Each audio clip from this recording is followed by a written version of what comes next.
What's up mga bro? Renz Abando, dinakdakan ng isang Korean player harap-harapan. Pinatunayan na kahit galing siya sa injury ay parehas pa rin ang kanyang laruan. Pinatahimik ang mga basher nitong Koreano na nagsabing laos na daw siya umano.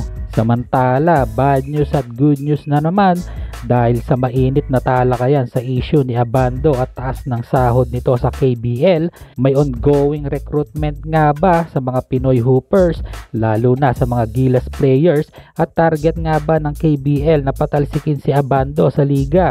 Sino ang dalawang Pinoy na target ng KBL para palitan si Abando? Alamin.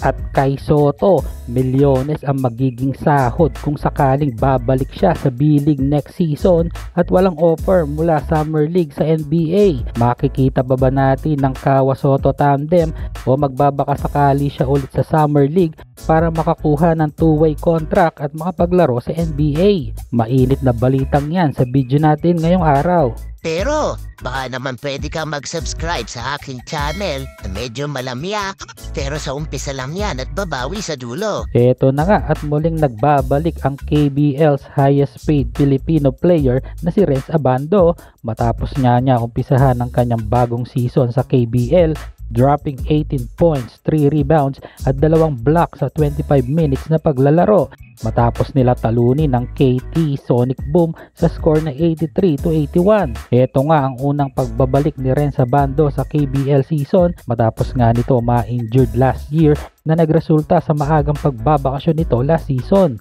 Dalawang solid na dakdak ang pinakawalan ng high flyer guard sa game nito kahapon para patunayan na wala siyang injury at nakabalik na ang kanyang laruan this season. Pero matapos nga ang pagbabalik ng laro ni Abando ay siya namang dating ng mga rumors patungkol sa hindi na daw ire-renew ng kanyang team na anyang KGC ang kanyang kontrata next season dahil umano ito sa taas ng sahod ni Renz Abando. Ayon nga sa isang source mula KBL ay may mga nagkaka-interest na umanong team mula Japan B-League kay Abando na kayang tapatan o higitan ang sahod nito sa KBL. May mga balita pa nga kumalat na dahil daw sa taas ng sahod ni Renz Abando ay papakawalan na ito ng KBL at magre-recruit na lang daw umano sila ng panibagong Pinoy hooper sa liga. Usap-usapan nga na sina Carl Tamayo at Kevin Kiambao ang target ng KBL para maglaro sa liga dahil sa ngayon kasi ay bakante si Carl Tamayo at nakapokus lang ito sa laban ng Gilas sa OQT, samantalang si Kevin Kiambao naman ay naghihintay ng offer mula Summer League,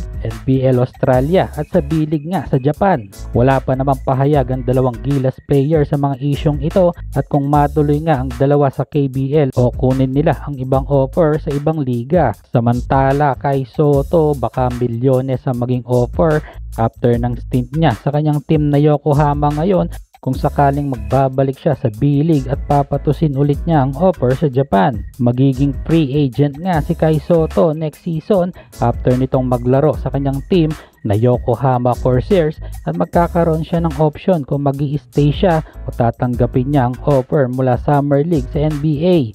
Ito kasi ang magiging option ni Kai kung sakaling wala siyang tatanggaping offer mula sa Japan dahil nga may mga bali-balitang may ilang teams na mula NBA ang nais na maglaro si Kai Soto sa Summer League at bigyan ito ng two-way contract. Pero kung magi-stay si Kai sa Japan ay malaki ang tsansa na bumalik ito sa Yokohama at ipagpatuloy ang sumisikat na tandem nila ni Kawamura na binansagan ngang Kawa Soto ng mga Hapon dahil sa magandang ipinapakita ng dalawa sa loob ng court. Tsak na pag-aagawan nga si Kai Soto ng B-League teams pag pumasok na ito sa free agency dahil alam naman natin na malaki ang fanbase ni Kai Soto sa Pinas at malaki ang magiging tulong nito sa team na makakakuha sa serbisyo ng ating kababayang si Kai Soto.